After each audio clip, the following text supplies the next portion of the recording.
নাম তার রাহুল। একদিন তার জীবনে এলো প্রিয়া।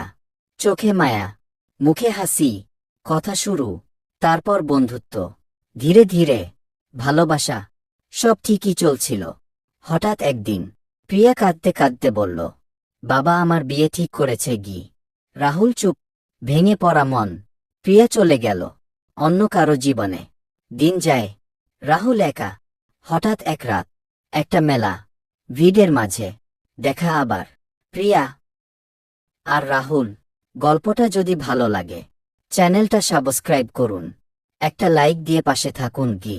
চোখে চোখ, পুরনো অনুভূতি। প্রিয়া আসতে বলল, আমি আজও তোমাকেই ভালোবাসি গি। রাহুল থামল না, ধরল প্রিয়ার হাত। সেই রাতেই সব কিছু ছেড়ে দুজন একসাথে পালিয়ে গেল।